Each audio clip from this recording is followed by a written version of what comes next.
frozen Russian assets. They are available, and this money can be used for reparations for civilians. This money can be used to help our army to be armed and protect civilian populations. So thank you for coming in. Appreciate you making time.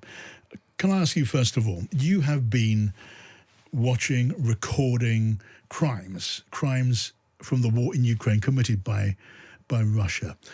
Tell me about, we've seen some horrible accounts of those crimes. Tell me about the range of crimes, the sorts of crimes you have been recording. Oh, yeah, thank you for the invitation. We are working on these issues since 2014, and we are documenting a huge range of different international crimes. It's sexual violence, illegal imprisonment, extrajudicial executions, forced labor,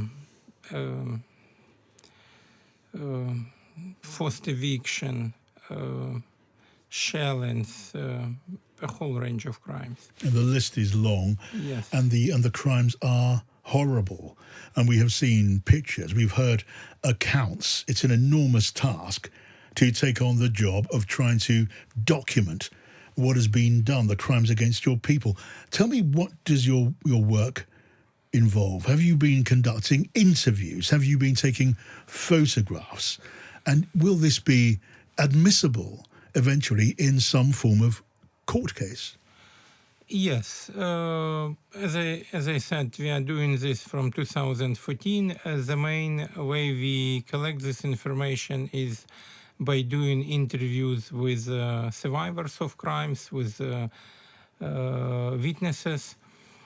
And we record what people experienced, went through, and then we prepare reports describing crimes. We submit this information in different forms to different international institutions which collect this information. We made a submission for ACC several years ago, and we also exploring how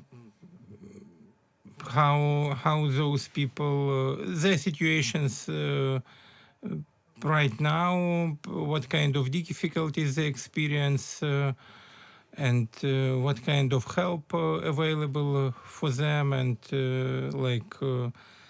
in this report, which we just presented yesterday in the parliament, we describing what kind of state help from Ukrainian state available for those people, and how those people, specifically survivors of illegal detention, civilians, what kind of views do they have on reparations in the future? Yes. I mean, you describe your work in a fairly matter-of-fact way, and you will need to be very, very professional in the way you do what you do. But you are looking into crimes, the mass killing of innocent people. You're looking at the abduction of children. You're looking at taking of Ukrainian people into effectively slave labor, torture of so many Ukrainians. As a Ukrainian, this must be very difficult for you emotionally. Yes, that's correct, especially for so many years. But this is a matter of choice. Many people do difficult things in life, like police officers, like doctors, yes.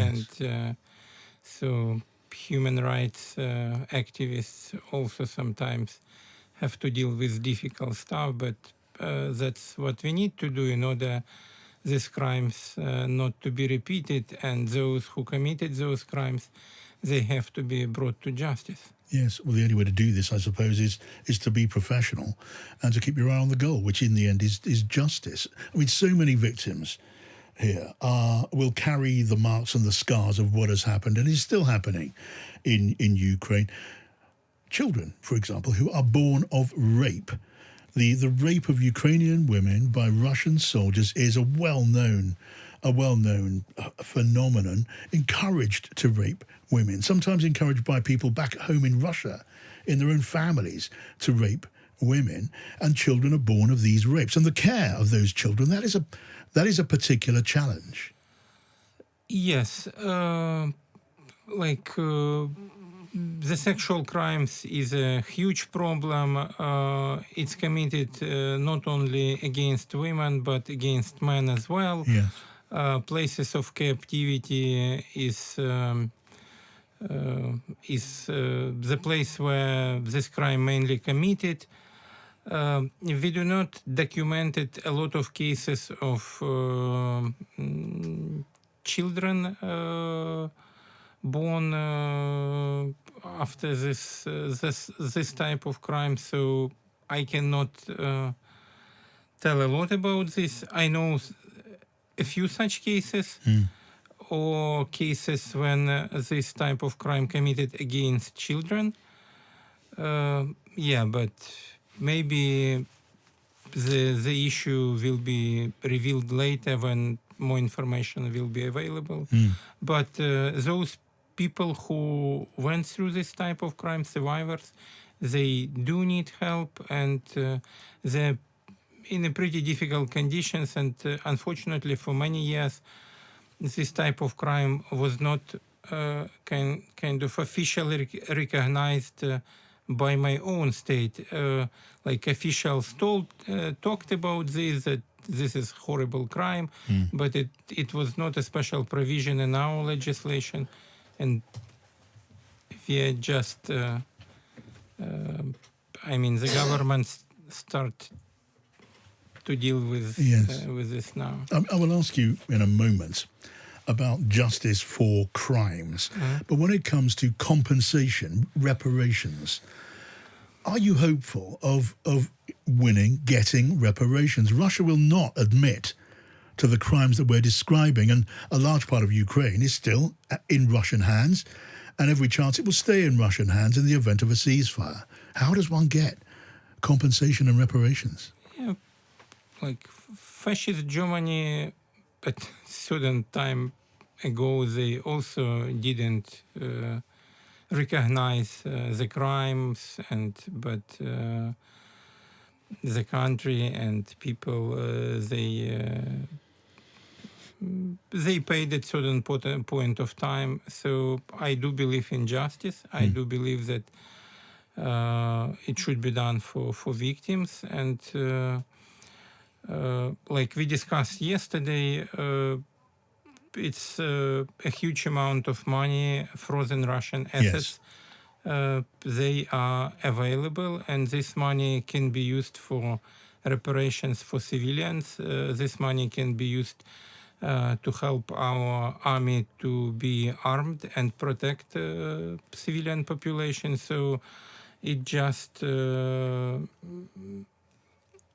politicians, lawyers need to resolve the issue how this money should be properly used according to the law, and this is the way how the justice could be done in a pretty reasonable time. I mean, there are something like $300 billion worth of Russian assets in Western banks, and the point you make is that you make a strong case, add to the strong case for seizing those assets. But of course, not all European governments agree with that. I mean, Germany have doubts. Other European governments are reluctant to seize those assets, aren't they?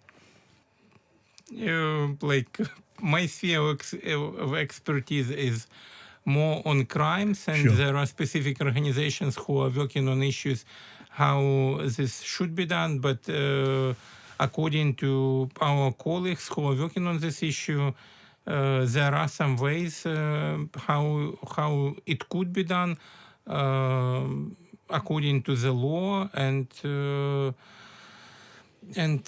those people in European countries who don't want to do this now, they should understand that Russians are not going to stop just on Ukrainian border. They have much bigger plans. for former sphere of influence of Soviet Union Yes. in the whole Europe, and in order to stop them, they have to support Ukraine now and not spend those money later when Russian may come to the border of their own countries. And you have, Volodymyr, taken on a huge job, but it's clearly a mission that you believe in strongly. Yes, it is. And we are happy that we have our colleagues and supporters here in Great Britain from Ceasefire Centre for Civilian Rights, that we feel support from MPs of your parliament from different parties, and we really appreciate the help of the United Kingdom and its people to our country. This is very important for us. And with such support, I believe I can implement my mission, and Ukraine can stand in this more. Okay, we wish you well with your mission. Volodymyr, thank you for coming in. Thank you very much for this invitation and for this talk.